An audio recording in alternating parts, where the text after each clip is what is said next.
नमस्कार, मैं अविनाश कुमार। चुनावी साल है और सियासत की गहमा गहमी है। अक्सर इस मौसम में कई ज्वलंत मुद्दे दब जाते हैं, ज़मींदोज़ हो जाते हैं और कई बेवजह और फालतू मुद्दे उभर कर सामने आते हैं। इसके पीछे एक सोची समझी रणनीति है, क्रोनोलॉजी है। इस क्रोनोलॉजी को समझने की ज़रूरत है। हमारे साथ दिलीप हैं और ये एक विद्यार्थी, अपने आप को विद्यार्थी ही कहते हैं, लेकिन इनकी जो पहचान अब छात्र नेता के रूप में हो गई है। नमस्कार जी नमस्कार। दिलीप जी। सबसे पहले कि आप छात्र नेता अपने आप को कहते हैं, छात्र कहते हैं, लेकिन लोगों के बीच आपकी छवि जो है वो छात्र नेता की है। देखिए, मैं छात्र अपने आप को इसलिए कहता हूँ क्योंकि मैं अभी भी बीपीएससी की परीक्षा देता हूँ, अपने आप को प्रतियोगी छात्र मानता हूँ। और ये मीडिया की तरफ से और स्टूडेंट्स की तरफ से छात्र नेता का नाम दिया गया, इसलिए दिया गया कि छात्र हित में मैं लगातार आवाज़ उठाते रहता हूँ, आंदोलन करते रहता हूँ, इस वजह से छात्र नेता का नाम दिया गया है। चलिए आगे सवाल होगी। जिस तरह से आप ज्वलंत मुद्दों को उठा रहे हैं, सीबीआई जांच की मांग कर रहे हैं और परीक्षा में जो धांधली होती है उस पर आवाज़ उठा रहे हैं, लेकिन ये सब बातें बाद में हम करेंगे। लेकिन सबसे पहले जब आप पटना आए तो ख्वाब होगा डॉक्टर बनने का, इंजीनियर बनने का, और अभी आप आंदोलन कर रहे हैं। जी, पटना हम भी आए थे प्रतियोगी परीक्षा की तैयारी करने के लिए ही। शुरुआत में तो मेडिकल की तैयारी करने के लिए ही आए थे, लेकिन जब 1 साल तैयारी किए उसके बाद पता चला कि यहाँ मेडिकल में भी सेटिंग होता है। अच्छा। रंजीत जॉन का नाम आया सामने। उस समय रंजीत जॉन पकड़े भी गए थे जो क्वेश्चन आउट करवाते थे मेडिकल में। तो बहुत चर्चित था मामला, रंजीत जॉन का, नालंदा के थे। तो उसके बाद हम लोग का थोड़ा सा हौसला टूटा और थोड़ी हम में भी कमजोरी थी, हम उतना पेशेंस नहीं रख पाए और मेडिकल की तैयारी छोड़ दिए।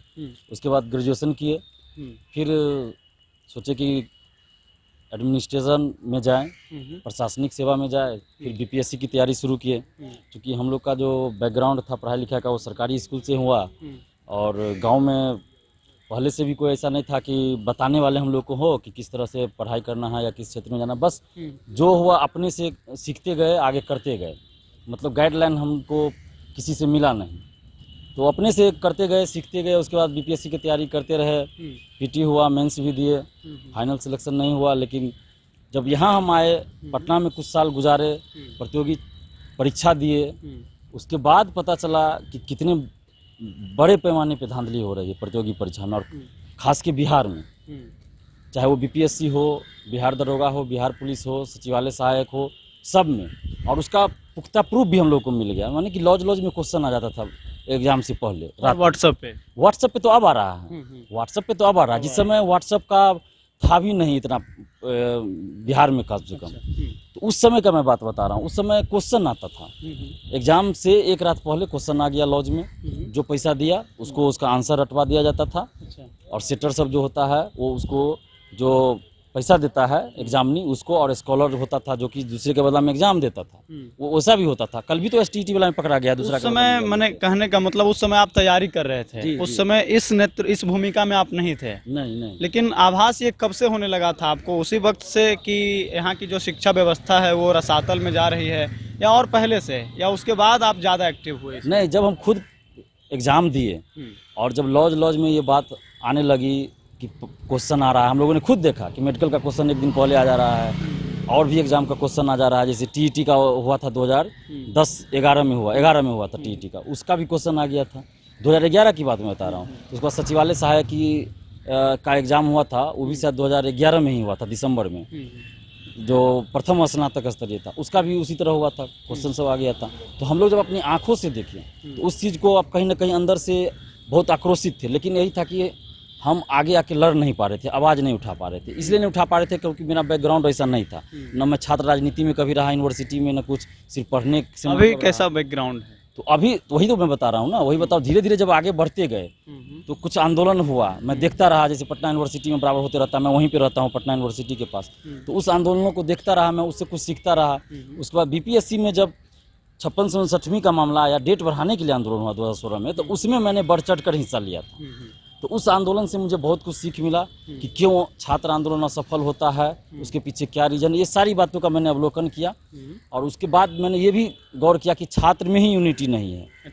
इसके वजह से सरकार और आयोग हम लोगों के ऊपर इस तरह से हावी है और शिक्षा माफिया भी हावी है।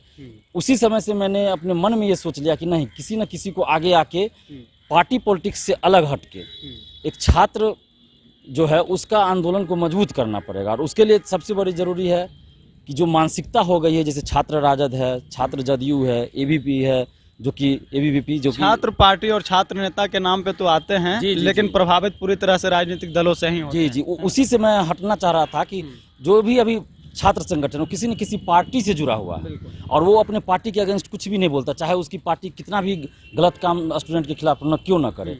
तो इसी वजह से मुझे लगा कि नहीं, एक ऐसा प्लेटफॉर्म तैयार किया जाए, छात्रों को यूनाइट किया जाए, जो कि किसी पॉलिटिकल पार्टी से जिसका संबंध ना हो। और इसी संबंध में मैं जहाँ भी जाता था, चाहे चाय दुकान पे हो, कोचिंग पे हो या लॉज में हो, स्टूडेंट्स के बीच इस बात को मैं रखता था कि हम लोग को यूनाइट होना पड़ेगा, तभी कुछ होगा, नहीं तो ये हर एग्जाम में धांधली होती जाएगी। जैसे सचिवालय में भी हुआ तो उसमें कुछ लोग आंदोलन किए, पुलिस मारपीट के भगा दिया, वहीं पर शांत हो जाता था आंदोलन। तो धीरे धीरे स्टूडेंट्स के बीच जागरूकता फैली। उसके बाद बीपीएससी में देखिए डेट बढ़ाने के लिए हुआ, उसमें भी हम थे। कैलेंडर पहले बीपीएससी का 5-5 साल पे वैकेंसी आता था, उसके लिए हम लोगों ने आंदोलन किया 30 जनवरी 2018 को कि हर साल वैकेंसी आए, वार्षिक कैलेंडर जारी हो। उसके बाद हुआ, हर साल वैकेंसी आने लगी। उसके बाद फिर उसी साल रेलवे ग्रुप डी में जब आईटीआई कर दिया गया, तो हम तो रेलवे का फॉर्म भी कभी नहीं भरे हैं या न भरते हैं, लेकिन स्टूडेंट्स लोग आंदोलन कर रहे थे सड़क पे, सरकार से मांग कर रहे थे केंद्र सरकार से कि आईटीआई की अनिवार्यता खत्म की जाए, क्योंकि पहले आईटीआई नहीं था रेलवे ग्रुप डी में और 2018 में कर दिया गया। तो इसलिए स्टूडेंट्स आक्रोशित थे कि अचानक से आप आईटीआई कर दिए हैं, पहले से तो था नहीं, तो ये गलत है। तो छात्र लोग आंदोलन कर रहे थे। उसी में हुआ कि कुछ जो शिक्षा माफिया लोग छात्र पे अटैक कर दिए, सर फोड़ दिए, 2-4 लोग घायल हो गए स्टूडेंट। तो उसी सब को देख के हमसे रहा नहीं गया और उसके बाद हम खुद आगे हुए, पटना में प्रचार करवाए कि हम लोग आंदोलन करेंगे। और 20 फरवरी को मुसल्लपुर से हम लोग जुलूस निकाले, रैली निकाले, कारगिल चौक तक गए। बहुत उसमें हजारों स्टूडेंट्स की भीड़ थी, सारे कोचिंग संस्थानों ने सपोर्ट किया, सभी स्टूडेंट्स लॉज हॉस्टल से आए, लाठीचार्ज हुआ, बहुत कुछ हुआ उसमें, लेकिन हुआ उसका पॉजिटिव हुआ कि रेल मंत्री ने तुरंत एक्शन लिया शाम में और आईटीआई की अनिवार्यता खत्म कर दिया।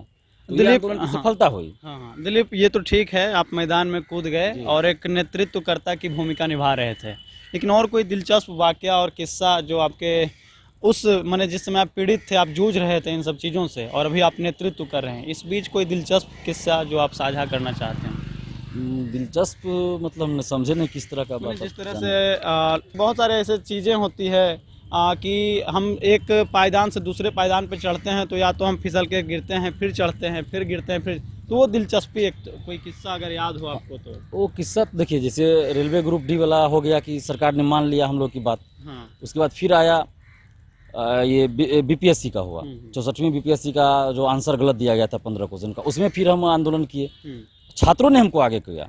हम तो एज ए परीक्षार्थी वहाँ गए थे, लेकिन छात्रों ने मुझे आगे किया कि नहीं आप लीडरशिप कीजिए। और उसके बाद हमने आह्वान किया, बहुत सारे लोग आए, उसमें भीड़ जुटा, बहुत बार आंदोलन हुआ, पटना बंद का भी आह्वान हुआ, सफल रहा। लेकिन चूंकि मामला कोर्ट में था उस समय, तो सरकार ने सीधा कह दिया, विधानसभा में भी मुद्दा उठा, तो सरकार ने सीधा कह दिया कि मामला कोर्ट में, इस पर हम कुछ नहीं करेंगे। बाद में फिर कोर्ट में हुआ, डिसीजन हम लोग के पक्ष में नहीं आया, वो अलग चीज़ है, लेकिन हम लोग संघर्ष करते रहे। फिर हुआ कि निजीकरण के खिलाफ हम लोग 25 अक्टूबर को किए 2019, 25 अक्टूबर 2019 को पटना में हुआ, सासाराम में हुआ, उसके बाद नवादा में हुआ, सीतामढ़ी में। तो ये सोशल साइट के जरिए हम लोग किए थे, कोई छात्र संगठन नहीं, इसका ऐसा नहीं था कि मैंने लीडरशिप कर रहा हूँ, ऐसा कुछ नहीं। लेकिन हाँ, इसके लिए माहौल बनाया गया, जो मैंने शुरुआत किया फेसबुक के थ्रू। और सासाराम के बहुत सारे छात्रों ने हमसे कांटेक्ट किया, तो हमने उनसे कहा कि कैसे आप कीजिएगा तो भीड़ बढ़ेगा, स्टूडेंट के बीच क्या बात रखिएगा, तो वही हुआ। सासाराम में बहुत ज़बरदस्त हुआ, पटना में हम खुद थे, तो यहाँ भी उसके बाद रेल मंत्री को ही बोलना पड़ा, रेल प्रशासन को ही बोलना पड़ा, हर जगह नोटिस चिपकाया गया कि रेलवे का निजीकरण नहीं किया जा रहा है, जो अफवाह है।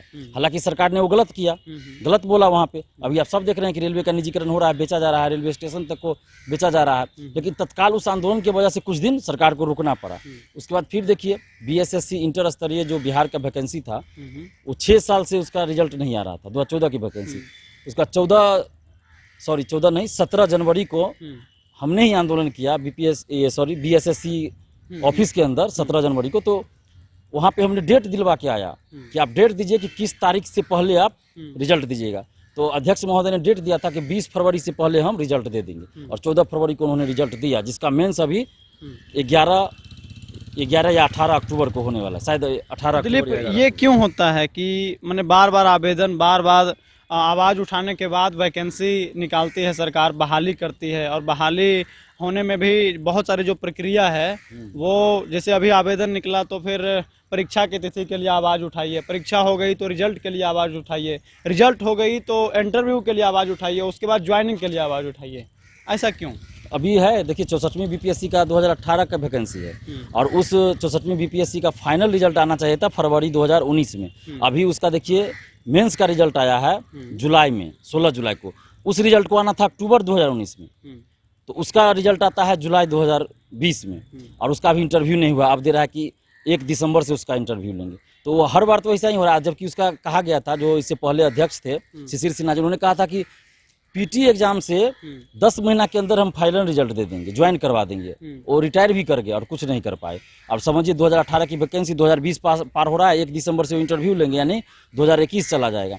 तो इसके लिए सबसे बड़ी समस्या बिहार में यह है कि इन सब मुद्दों पे किसी का ध्यान ही नहीं है। कोई भी पॉलिटिकल पार्टी इन सब मुद्दों को नहीं उठाती है। विपक्ष का काम होता है कि सरकार जो गलती कर रही है उसको उजागर करना, सरकार पे दबाव बनाना ताकि सरकार उस पर एक्शन ले। लेकिन यहाँ विपक्ष भी, चाहे वो सत्ता में अभी है, वो भी अगर वो विपक्ष में चला जाए तो भी वही काम करेगा जो अभी विपक्षी दल कर रहा है। मतलब छात्र का जो मुद्दा होता है ना, उसको ये लोग उठाते ही नहीं है। बस जाति वाला मुद्दा, धर्म वाला मुद्दा। अभी वर्तमान में सुशांत सिंह राजपूत, वही मैं बता रहा हूँ, सुशांत सिंह मुद्दा ऐसा नहीं है कि नीतीश जी को या फिर किसी पॉलिटिकल पार्टी को सुशांत जी सिंह से कोई ऐसा था। आपको मैं बता दूं कि यही सुशांत सिंह का विरोध किया था लोगों ने, जब वो कोई फिल्म में आए थे, शायद पद्मावती या कौन है, मुझे नाम नहीं याद है, शायद दीपिका पादुकोण के साथ, जिसमें राजपूत की भूमिका कुछ था, हमको एग्जैक्ट याद नहीं। लेकिन मुझे याद है जब वो मुंडन कराने आए थे अपने गृह जिला में, बिहार आए थे, तो उस समय बहुत सारे संगठनों ने, बहुत सारे लोगों ने उनका विरोध किया था कि सुशांत सिंह राजपूत अपने नाम से राजपूत शब्द हटा ले, जो राजपूत के नाम पे ये कलंक है सुशांत सिंह। लेकिन आज जब उनकी हत्या हो गई, जो भी मामला हो, एग्जैक्ट तो हम भी नहीं कह सकते हैं, लेकिन जैसा लगता है कि उनकी हत्या की गई है साजिशन, तो उसके बाद तो वोट बैंक के लिए ऐसा किया जा रहा है और अपना चेहरा चमकाने के लिए लोग कर रहे हैं, और राजपूतों का वोट लेने के लिए सहानुभूति के आधार पर ऐसा किया जा रहा है। न भूले हैं न भूलने देंगे। वही मैं बता रहा हूँ, सिर्फ ये वोट बैंक की राजनीति हो रही है। मान लीजिए हम, ठीक है, हम भी सुशांत सिंह राजपूत की जांच चाहते थे, हम लोग भी प्रयास किए, लिखे फेसबुक पे कि जांच होनी चाहिए। लेकिन मेरा एक सवाल का जवाब कोई दे दे। सुशांत सिंह राजपूत ठीक है, बिहारी है, लेकिन एक शब्द कोई बता दे कि सुशांत सिंह राजपूत ने बिहार के लिए क्या किया। क्या बिहार के किसी गरीब की मदद की सुशांत सिंह राजपूत ने? हालांकि मैं ऐसा बोल रहा हूं तो बहुत लोग विरोध करेंगे, बहुत विरोध कर, लेकिन मैं तर्क देना चाहता हूँ, विवेकपूर्ण मैं सवाल पूछ रहा हूँ कि क्या सुशांत सिंह राजपूत ने बिहार के किसी भी गरीब के लिए कुछ काम किया? क्या कभी बाढ़ आया बिहार में तो उन्होंने कुछ 2000 रुपया से भी मदद किया, आर्थिक रूप से सरकार को भी दिया? जो मुख्यमंत्री राहत कोष होता है उसमें नहीं दिया। क्या कोई सैनिक शहीद हुए उनको उन्होंने मदद किया? दिलीप, ये सुशांत सिंह का मुद्दा है, हम छात्र की बात कर रहे हैं। बिल्कुल छात्र पे ही। लेकिन यहाँ जब छात्र प्रतियोगी परीक्षा में धांधली की वजह से सुसाइड कर ले, बीपीएससी का मैं बता रहा हूँ 64वीं में 2 छात्रों ने आत्महत्या कर लिया। बिहार पुलिस का अभी मई जून में रिजल्ट आया, उसमें 4-5 छात्रों ने आत्महत्या कर लिया। क्या उसकी आवाज किसी ने उठाई? क्या उसके लिए हुआ कि हाँ प्रतियोगी परीक्षा में धांधली, उसकी जांच कराए? हजारों छात्र सड़क पे उतरे, जिसमें हर जाति के, हर धर्म के छात्र थे, जांच की मांग कर रहे थे हम लोग दरोगा बहाली में। क्या किसी ने उस मुद्दे को उस तरह से उठाया जिस तरह से सुशांत सिंह राजपूत के मुद्दे को उठा रहे हैं? नहीं उठाया।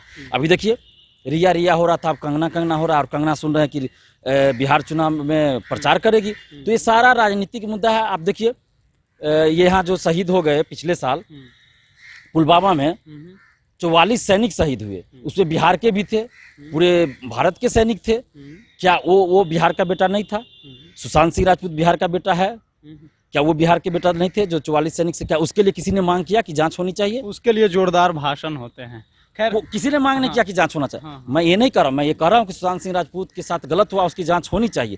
लेकिन इस मुद्दे को जिस तरह से ये लोग कर रहे हैं उसके पीछे इनकी राजनीतिक मंशा है, जो कि आप सीधा सीधा झलक रहा है।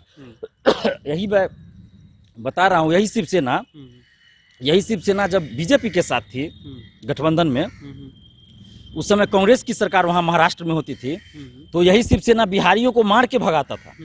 आपको याद होगा, मन से शिवसेना बिहारियों को मार के भगाता था। उस समय यही बीजेपी चुप रहती थी, यही बीजेपी चुप रहती थी, कांग्रेस भी वहां की चुप रहती थी। आज उसकी आवाज, और आज देखिए, आज वही बीजेपी कह रही है कि शिवसेना गुंडा का पार्टी है, तो ये है वो है। तो ये सब राजनीति में होता है। जब आप गठबंधन में साथ हो गए तो आप सही हो गए, चाहे कितना भी गलत कर जाए। आप हट गए तो आप बहुत गलत हो गए। लेकिन हम लोग उस पार्टी पॉलिटिक्स में नहीं है। हम लोग गलत को गलत बोलते हैं। हम शिवसेना को शुरू से बोल रहे हैं कि वो गुंडों की पार्टी है, उसका गठन ही हुआ है। अब देखिए शिवसेना बना किस लिए है, वो क्षेत्रीय आधार पर बना है कि बिहारियों को मार के भगाओ, वही उसका एजेंडा ही था। जबकि वो बिहारी मूल का ही निवासी है, उसका पूरा खानदान बिहार का ही है, लेकिन फिर भी वो राजनीति अपना करने के लिए वहाँ मराठियों का मुद्दा उठा के और बिहारियों को मार के उसी शुरुआत ही किया है कि बिहारियों को मार के भगा, उसी से राजनीति चमकाया है। वो आज भी वही कर रहे हैं। तो राजनीतिक मुद्दा हम लोग को मतलब नहीं, लेकिन हम लोग सही को सही गलत को गलत बोलते हैं। और हम ये नीतीश जी को भी हम ये कहना चाहेंगे और जितने भी बिहार के पॉलिटिकल पार्टी है, आप लोग छात्र के मुद्दा पे क्यों नहीं बोलते हैं? बीएसएससी का 6 साल से वैकेंसी नहीं है, क्या इस मुद्दा पे कोई नेता बोल रहा है बिहार का? आप बता दीजिए सिंगल कोई नेता। हाँ, ये क्रोनोलॉजी एक है। हम चाहते हैं कि आप कैमरा पे बोलें, सभी जनता और जो छात्र हैं, युवा हैं, ये इसको जरूर सुनें। ये क्रोनोलॉजी है कि 14 की वैकेंसी 18 में आई, 16 की वैकेंसी 20 में आ रही है ना। और अभी चुनाव से पहले नौकरियों का पिटारा खोल रहा है। तो क्या वो जो कैबिनेट की बैठक होती है और जो बहाली निकलती है और जो बहाली आज के 2 साल पहले आनी चाहिए थी, वो अभी आ रही है, और इसमें भी तारीख पे तारीख, ये चीज़ों को समझने की ज़रूरत है। क्या कहेंगे इस पे? देखिए होता यह है कि सरकार की मंशा है ही नहीं कि युवाओं को रोजगार दे। सरकार की मंशा सिर्फ ये है कि वोट बैंक की राजनीति करे, जहाँ से हमको वोट आ जाए वो काम करे। अब देखिए 2014 के बाद सचिवालय सहायक की वैकेंसी नहीं आई, अब इलेक्शन आ गया तो अब वैकेंसी अगला सप्ताह संभवतः 20 सितंबर तक आ जाएगी। अब सोचिए, जो वैकेंसी 2015 में आना चाहिए था वो आप 2020 सितंबर में निकाल रहे हैं, यानी कि इलेक्शन से ठीक पहले। तो ये तो वोट बैंक की राजनीति हो ही रही है। इसी तरह आप देखिए बहुत सारा, जैसे बिहार दरोगा का भी वैकेंसी आ रहा है, तो ये वैकेंसी बिहार सरकार नहीं निकाल रही है, निकाल रही है बिहार सरकार, लेकिन बिहार सरकार अपने मन से नहीं निकाल रही है। ये सुप्रीम कोर्ट का आदेश है कि आपको पब्लिक और पुलिस का जो रेशियो है उस अनुपात में बहाली करना है, और ये भी बहाली इनको 2018 में ही करना था। लेकिन ये बार बार सुप्रीम कोर्ट में हलफनामा दे दे के अपनी लापरवाही कमजोरी को दिखा के कि प्रशासनिक सुविधा नहीं है तो ट्रेनिंग की सुविधा नहीं है, ये सब कर करके टाइम पास कर करके देखिए ये वैकेंसी भी 2 बार निकाल दी। 1 बार में निकालना था तो 2 बार कर दिए हैं। तो ये सिर्फ चुनाव तक आपने बोला कि ये सरकार की मंशा ही नहीं है। इतिहास में मैकाले का जिक्र होता है, मैकाले की शिक्षा नीति, कि अगर कहीं लंबा शासन करना हो तो वहाँ की शिक्षा व्यवस्था को ध्वस्त कर दिया जाए। तो क्या जो मंशा की बात है यही है सरकार की? बिल्कुल बिल्कुल वही मंशा है। नीतीश जी तो उनके परम भक्त हैं, मैकाले के परम भक्त है नीतीश जी, और वही तो कर रहे हैं। वो जब वो सत्ता में आए तो सबसे पहले तो वही किए कि शिक्षा को ही चौपट कर दी, और क्षेत्र में काम किए 5 साल शुरुआत में किए, रोड बनाए, ठीक है, सड़क बनाए, पुल पुलिया बनाए, ये सब किए। लेकिन सड़क भी बनाए तो प्रधानमंत्री ग्राम सड़क योजना था जो मनमोहन सिंह की योजना थी, और उसके तहत सड़क बना। गांव में जो काम हुआ वो मनरेगा के तहत काम हुआ। लेकिन नीतीश जी मुख्यमंत्री थे तो लोगों को लगा कि नीतीश जी कर रहे हैं। खैर चलिए, अगर नीतीश जी नहीं चाहते तो वो काम नहीं होता। केंद्र सरकार कितना भी चाह ले, अगर राज्य सरकार नहीं चाहेगी तो काम नहीं होगा। लेकिन हम मानते हैं नीतीश जी शुरुआत के 5 साल में और क्षेत्रों में बहुत अच्छा काम किए, कानून व्यवस्था को भी सुधारे, सड़क बनाए, सब कुछ किए। लेकिन उस 5 साल के बाद वो बिल्कुल एकदम अपने आप को तानाशाही समझ लिए और समझ रहे हैं कि ये वोट तो मेरा बपौती हो गया है, हम कुछ भी कर ले हमको पब्लिक वोट देगी ही। और शिक्षा का जहाँ तक बात है तो ये मैकाले के परम भक्त हैं नीतीश जी। 2005 में ये मुख्यमंत्री बनते हैं और सबसे पहला काम क्या करते हैं? शिक्षा को ही चौपट करते हैं। और कैसे करते हैं? मुखिया से बहाली कराते हैं शिक्षक की। अब देखिए, मुखिया जिसको खुद साइन नहीं करने आता है वो शिक्षक की बहाली करेगा। और वो कैसे शिक्षक की बहाली करेगा? उस समय 4000 पे बहाल किया जा रहा था, 4000 देके, यानी कि आप सोच लीजिए कि किसी चपरासी का भी सैलरी 4000 नहीं होगा। एक राज मिस्त्री जो काम करता है उसका भी रोज का जो है 500 है। 500 आप जोड़ लीजिए, 30 दिन में कितना उसका हो गया? 15 कितना हुआ? 1500 नहीं, 15,000 हुआ। 15,000। और आप एक शिक्षक को दे रहे हैं 4000, वो क्या पढ़ाएगा? और मुखिया उसकी नियुक्ति कर रहा है। और मुखिया किसको नियुक्त कर रहा है? जो उसको 1 लाख रुपया दे रहा है उसको शिक्षक बना रहा है। आप देखिए ना, आप अभी 4 लाख 4.5 लाख नियोजित शिक्षक है, उसमें से हम दावे के साथ कर रहे हैं 50,000 ही होगा जो पढ़ाने लायक होगा, और बाकी जितना है टीईटी का डिग्री लिया है बीएसईबी से, खुलेआम बिका है जी, 10,000 में डिग्री बिका है टीईटी का। हाई कोर्ट में गया हुआ है मामला, जिसपे 1.5 लाख फर्जी टीचर बहाल है। नीतीश जी ने खुद बोला है, लेकिन आज तक उनकी हिम्मत नहीं है कि उन फर्जी टीचर को निकालेंगे, नहीं जांच करवाएंगे। और जब ये मुखिया के हाथ में दिए, पंचायत शिक्षक, प्रखंड शिक्षक, नगर से, अरे शिक्षक शिक्षक होते हैं, प्रखंड शिक्षक, और ये क्या कर रहे हैं आप? उसकी नियुक्ति होनी चाहिए जो पहले होता था, पहले जैसे होता था प्रतियोगी परीक्षा के आधार पे, वैसे आप नियुक्ति कीजिएगा, तब तो वो पढ़ाएंगे ना।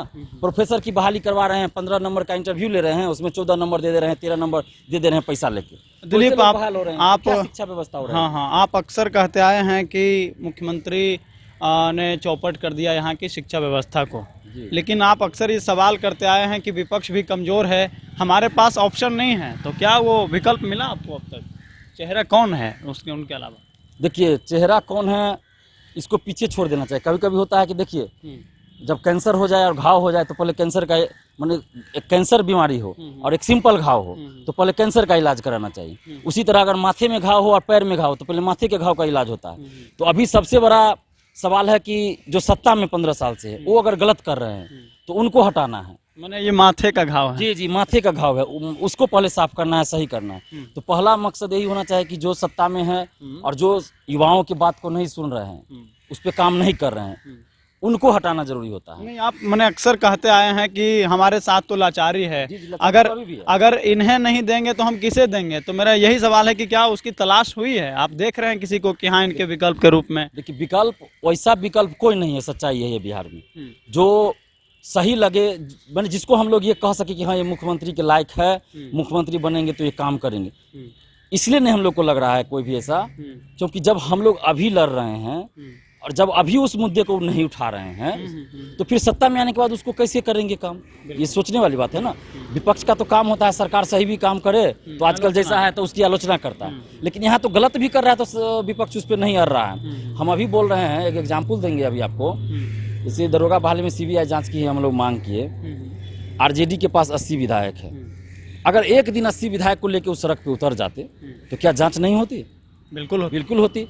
जिस तरह से उन्होंने किया, एक जो गोपालगंज में किसी का मर्डर हो गया तो उसके लिए किया था कि अपने आवास से 80 विधायकों को ले चलने के लिए कर दिए थे, उसी तरह एक दिन आप सड़क पे उतर जाते, एक दिन प्रेस कॉन्फ्रेंस कर देते विपक्ष के सभी नेता, विपक्षी पार्टियां, कि हाँ इसका जांच होना चाहिए, हमारी सरकार आएगी तो हम सीबीआई जांच कराएंगे। हम तो अभी भी कर रहे हैं। कोई विपक्षी पार्टी ये कह दे कि हमारी सरकार आएगी तो हम सीबीआई जांच करवाएंगे, ये कह दे कि हमारी सरकार आएगी तो हम हर साल वैकेंसी निकालेंगे, हर जो भी जितना भी भर्ती आयोग है, बीएसएससी हो, बिहार दरोगा का है, बिहार पुलिस का, हर साल हम वैकेंसी निकालेंगे, वार्षिक कैलेंडर जारी करेंगे, ये घोषणा करें, हम लोग खुल के उनका प्रचार करेंगे।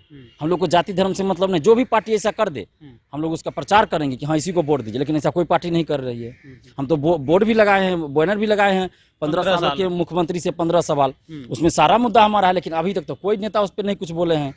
एकमात्र नेता जो अभी सत्ता में है, चिराग पासवान, लोजपा के राष्ट्रीय अध्यक्ष, उन्होंने दरोगा की सीबीआई जांच को लेकर कुछ कही।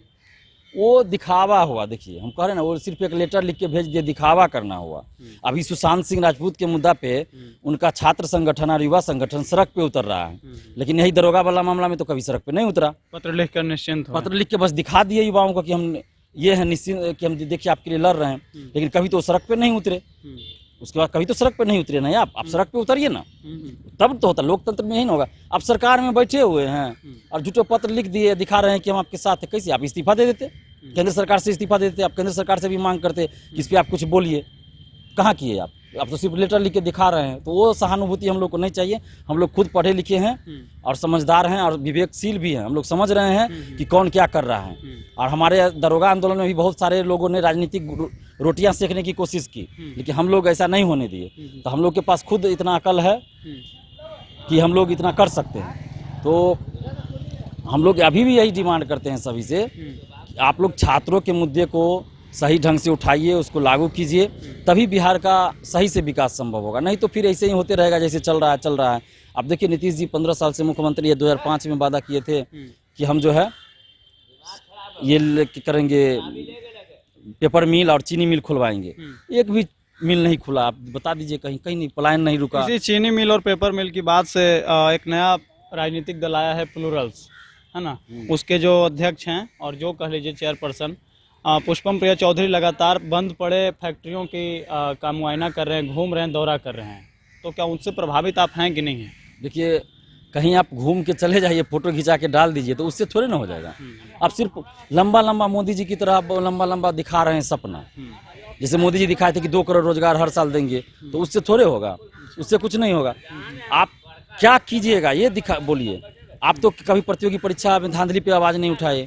अभी इतना जो बुरा हो रहा है छात्रों के साथ, आप एक बार भी नहीं बोली पुष्पम प्रिया चौधरी। आप बता दीजिए, इतना हम लोग किए, 5 सितंबर को किए, 1 सितंबर को किए, 9 सितंबर को किए ताली थाली, और उसके बाद ये 9 सितंबर को जो लाइट वाला किए, उस पर आप कभी सपोर्ट नहीं युवाओं का किए।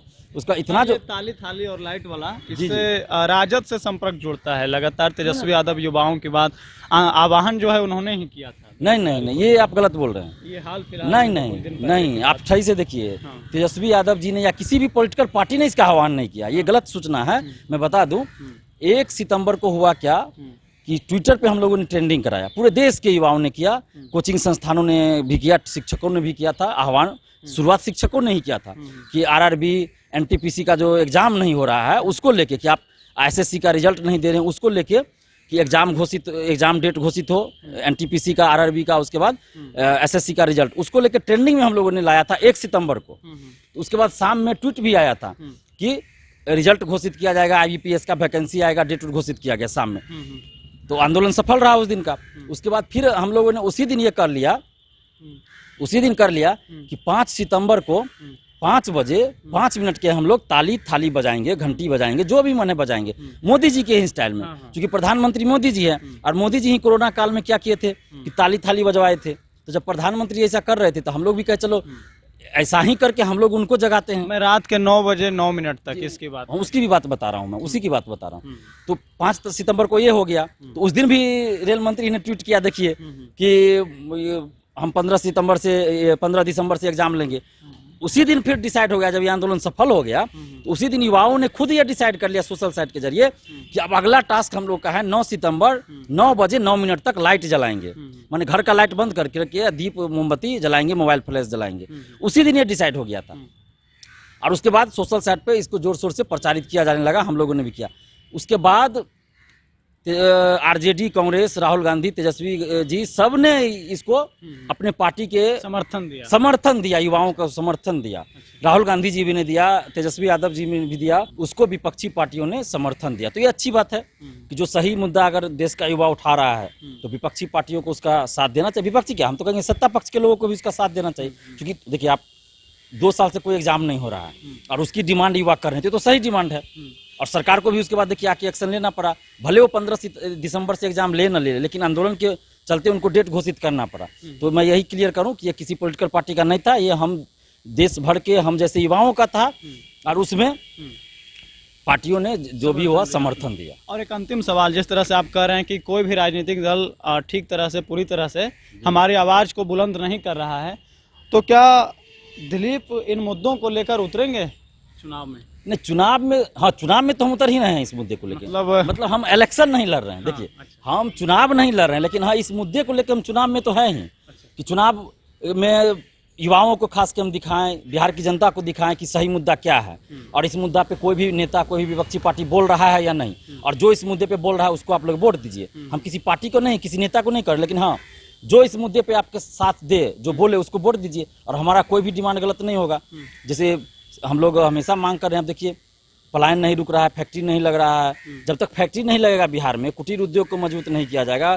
कोई भी अगर बड़ा फैक्ट्री आप नहीं लगा सकते, कुटीर उद्योग को तो विकसित कीजिए। जैसे दरभंगा में है मखाना की खेती, उसको आप डेवलप कीजिए, प्रोत्साहित कीजिए। ये वोकल फॉर लोकल से कुछ नहीं होगा, सिर्फ कहने के लिए है वोकल फॉर लोकल, लेकिन कर कहाँ रहे हैं? हम तो कह रहे हैं कि दरभंगा में सिर्फ मखाना और चीनी मिल को प्रोत्साहित कर दीजिए। देखिए, लाखों युवाओं को रोजगार मिल जाएगा, लाखों लोगों को रोजगार मिल जाएगा। जैसे किसान भी हैं, उनको कैश आएगा, गन्ना की खेती करेंगे, कैश आएगा, उनको पैसा आएगा और उनको फायदा होगा, तो वो भी खेती करेंगे। हम लोग को भी गन्ना की खेती शुरुआत में होता था जब हम लोग बच्चा थे तो, लेकिन चीनी मिल बंद हो गया, गन्ना की खेती बंद हो गया। हम लोग अभी बहुत सारा खेत पड़ता छोड़ देते हैं। क्या करेंगे? धान उपजाते हैं, बाढ़ आया, दह गया, सड़ गया, फिर दोबारा रोपेंगे, फिर उसमें पानी चाहिए, खाद चाहिए, उतना नहीं हो पाता। खाद महंगा हो गया, सब कुछ महंगा है, और उतना उसका कीमत नहीं हो पाता है। अगर उपजाने के बाद देखिए तो जितना खर्च होता है उतना भी नहीं आ पाता। लेकिन अगर चीनी मिल को प्रोत्साहित किया जाता तो उससे क्या होता कि गन्ना की खेती होता, किसान को भी फायदा होता, रोजगार मिलता, चीनी जो बाहर से आता है वो नहीं आता, यहाँ से सप्लाई होता बाहर। तो ऐसा तो सरकार कर नहीं रही है, और जो चीज़ नहीं करना चाहे वो सब मुद्दों पे अपना ध्यान भटका रही है जनता को, धार्मिक मुद्दा पे चाहे जातीय मुद्दा पे, यही सब कर करके वोट बैंक की राज। और नीतीश जी देखिए शुरू में 5 साल अच्छा काम किए, हम कह रहे हैं अभी भी, 5 साल के बाद ये पूरी तरह से तानाशाह हो गए, और इनको लगा कि शायद कोई ऑप्शन ही नहीं, विपक्ष के पास से कोई चेहरा नहीं है मुख्यमंत्री का, तो हम तो मुख्यमंत्री बनते रहेंगे। और शिक्षा के मामला में वो शुरुआत से ही 2005 से ही वो गलत किए हैं, शिक्षा के मामले 2005 से ही गलत किया। अभी तो सब क्षेत्र में वो गलत कर रहे हैं। बाढ़ में जनता मर रही है और वो एसी में मजा मार रहे हैं, कोरोना में जनता मर रही है और उसका स्वास्थ्य मंत्री और वो खुद निकले नहीं। तो ये तो सीधा छोड़ दिया कि जनता मरते रहे।